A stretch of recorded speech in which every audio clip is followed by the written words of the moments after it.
Hey everybody, my name's Jonathan and this is Couch Chroniclers and we're going to be playing Ori and the Blind Forest. I'm excited about it. I love this game. I've tried to do a Let's Play of it before, but I really didn't like the way that things were turning out, and I've done something to improve my audio quality since then, so I'm hoping it turns out better. I want to preface this by saying that if you haven't gotten this game and played it, do that first. It's very much so worth your while. I'm gonna let this intro scene do its wonderfully beautiful thing.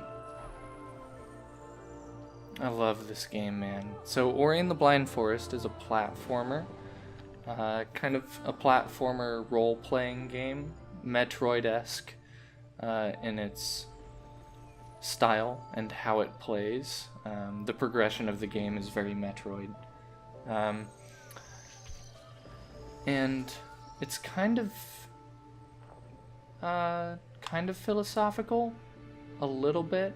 I don't know if I would say philosophical as much as I would say psychological, but it definitely teaches an emotional lesson.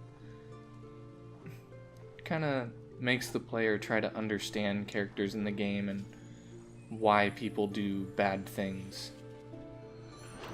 Look, that leaf had a child. I don't know if it was a leaf or if it was a feather or something. He's so cute. He's like impossibly cute. It's like this little cat dog fox with 4 ears and like super awesome eyes and like, oh, I don't know, he's gorgeous. Whoever animated this game, infinite props to you.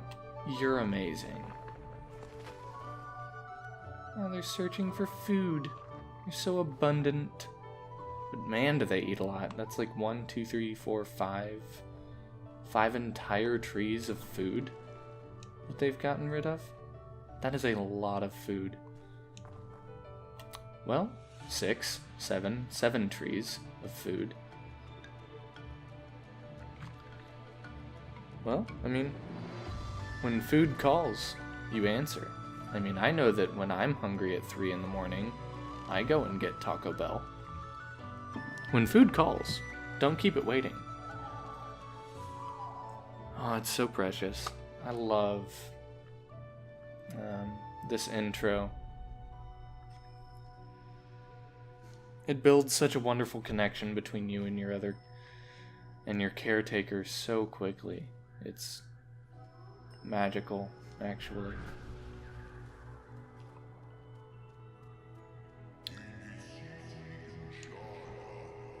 So it's kind of just giving a little bit of backstory as to what's happening. So basically, you're a creature that comes from that great spirit tree in the background right there.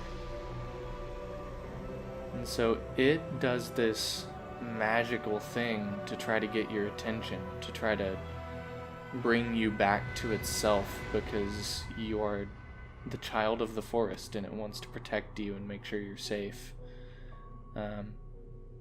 But in so doing, the tree causes some things to happen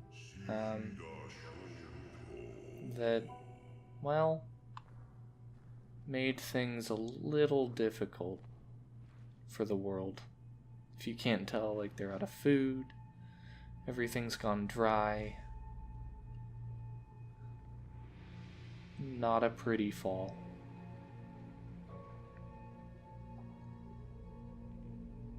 There's no sun anymore because there's no chlorophyll in the trees.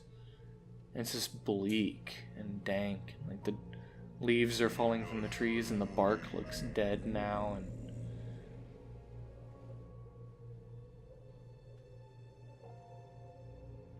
it's so beautifully done.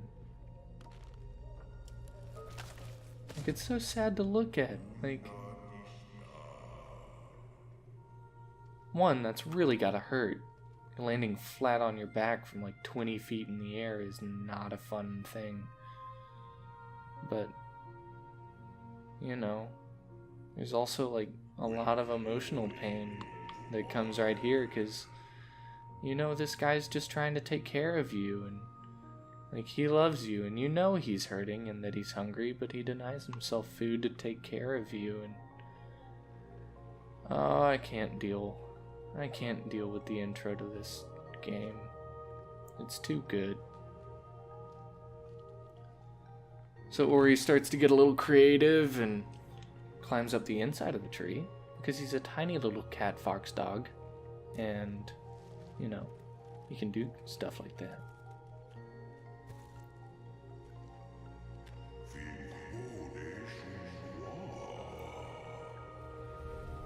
There's a big theme of hope, like being a, I don't know, attitudinal light in a dark place, or like showing grace when there is none to give, and being good to those that are bad to you, and expecting the best out of people.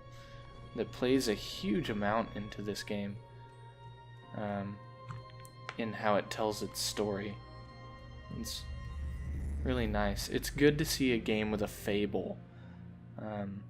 After seeing so many games gain popularity like Call of Duty and all these games that really they're not mindful to teach you anything about life or whatever. They just kind of, you know, let you shoot stuff and do cool things. Which, I mean, it's fun. It's fun, yeah, but, you know, it doesn't teach you anything about life. It's one of the things I like about this, like playing it and getting the emotional connection that you're supposed to with the characters that you play as. There's a little bit of growing involved in this game. Like, you learn from the stories that the game tells better how to deal with, you know, when people hate you, or when people, you know, go against you and you don't understand why, or how to deal with depression and all these kinds of different things, like things that are happening right now. Like, Ori's struggling, but he's pressing forward and he's not giving up. You know, I say he, could be a she, I don't know. This gender neutral cat fox dog, like, he's not giving up. He's pressing forward. He's scared and he's alone and he's depressed, but that doesn't matter. And, you know, keep living.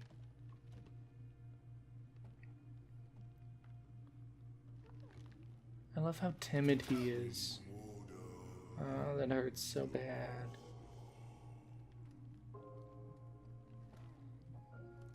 Man, it's like the start of Up.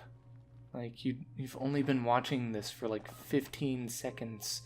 Well, 8 minutes and 42 seconds. But, like, it's so intensely saddening nonetheless.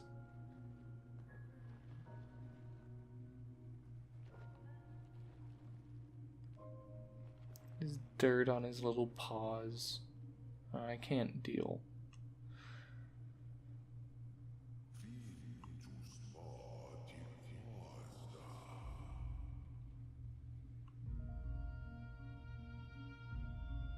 It's really not a fun start to the game until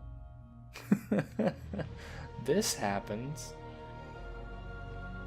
So, like, the whole premise is, like, the great tree of the forest lost you and is trying to bring you back to itself again.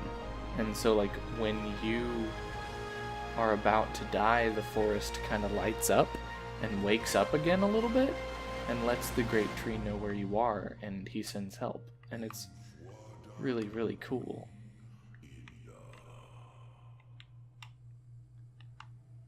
It's a good way to start a game.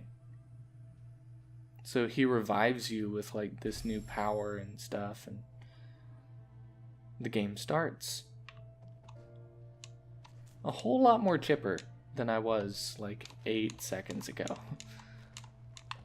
Oh yeah, yeah. Come on. This is honestly the hardest jump in the game. Alright, there we go.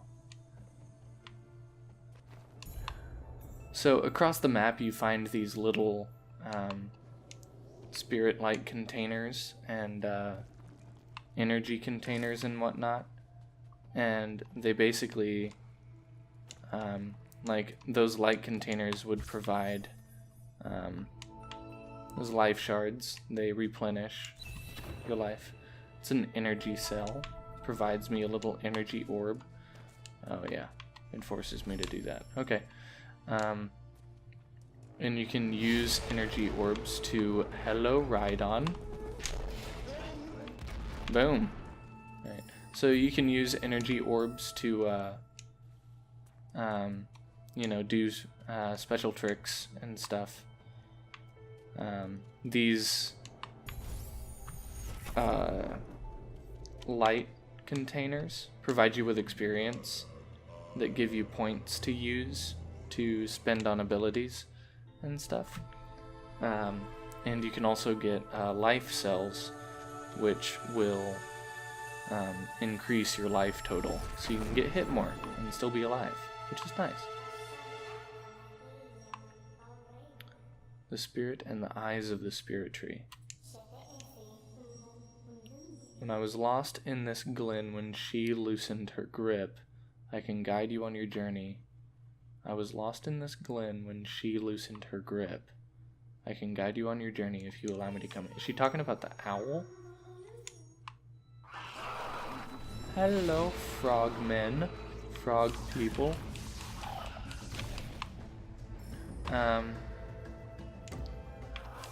This is one thing that I love about this game's design. So, like, it didn't tell me to press X to attack these frog jumpy creatures. It let me figure that out on my own. Like, it just let me run into a situation and have to face it and have to figure it out. So, and it made the button placement for doing what I needed to do obvious. You know, like, it didn't make it so complicated that I would have to go through a tutorial to figure out what to do, and it didn't think me so simple to not be able to figure it out when there was something I had to do that was so simple. So, good game design. Don't assume that your audience is just stupid. I hate it when games do that. There are some controls in video games that should just be natural. Like A is a natural jump button. A game should never have to direct you to press A to jump. Or like, in this game, like, X or R are natural fire buttons. Like, you're naturally gonna press them to fire. And so you can figure out how to play the game that way. But once I've gotten here, I guess I'll see you guys in Volume 2 of Ori and the Blind Forest. I'm looking forward to getting through this game again, and I look forward to spending more time with you guys. So, I'll see you then. Bye.